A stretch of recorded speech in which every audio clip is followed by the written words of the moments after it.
bengithi angizukusukuma lesibona namhlanje manje kodwa manje sengibonile awuzubuya kahle mangasukuma angisukuma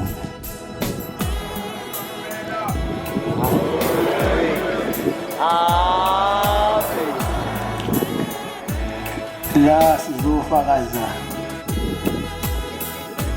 ukuzalwa kobraza into ezinhle ezenziwa baba mkhulu nezibabazekayo engifisa ukukhuluma eyandleni angathi umuntu sonke sasingekho sathi baba mkhulu osekhulumile angabhekiswa bawungena into ezoyisho ungasukuma inkosi inkosisa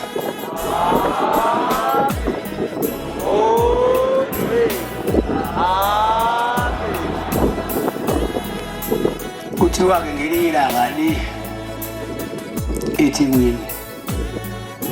ulwandle lasemgqawukile la uNkulunkulu ayelibeke khona ukuthi lugcina la selingene emabhilidini abelungu ukusho ngesathi selingene-ke kusho ukuthi la selizama kona ukubhubhisa umhlaba selingene ezweni seleqa amabhilidi kwase kulandwa-ke abantu abayizazi zezinto beza la ulwandle bathandaza abathandazayo benza abakwenzayo izama ukuthi ulwandle lingazelwane kakhulu wathola ukuthi ulwandle alisabezwa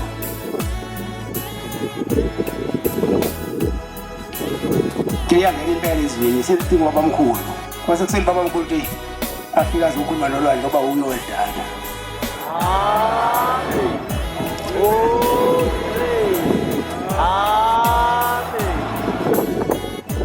asebehlulekile abasezweni kwasekuthunywe wasebehlulekile kwaseqhamuka umveli velana wafela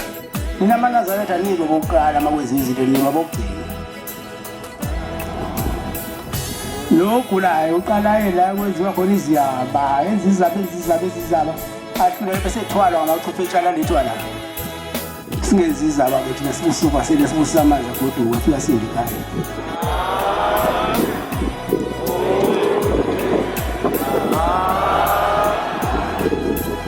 waseqhamuka-ke wayeyiNazaretha ayazi baba mkhulu kwathi ukhona umuntu ongalayinanda okwazi ukwenza izinto zenzeke base bethumela kabelungu bethumela-ke isikuta ukuthi samela lo muntu eyolando lase siphuma-ke isikuta siphakameni masifike ekuphakameni samfica ubaba mkhulu base bembikela ukuthi manje baba mkhulu sithi asizobika manje ulwandle seliphumile endaweni yalo selingene emhlabeni manje seliqalile ukwabhubhisa amanye amabhilidi sizwa kuthiwa baba mkhulu ngasisiza lolu esivele evele thina belungu emhlabeni wawuhlala belungu eThekwini basethi baba basebethi akagibele sisikuta bamba bathi baba mkhulu cha abantu abangazugibela fango kunifica phambili bese bephindele emuva ngesikhathi bephindele emuva bengakhona phela la bonakala khona bamfica baba mkhulu kade efikile yena eselinde bona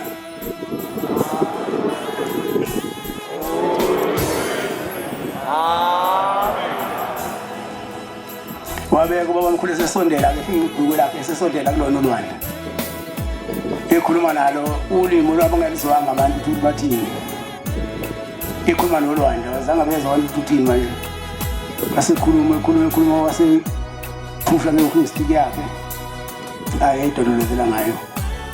wathi thina nobaba sikubeka ngalapha njalo sakubeka khona waloku esondele ngena lihlehla ulwandle eliphushe ngehookstick thina nobaba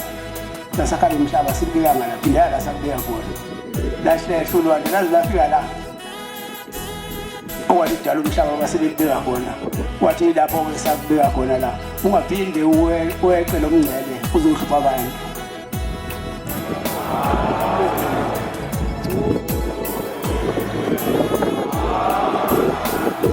Nkosi kusisini izweni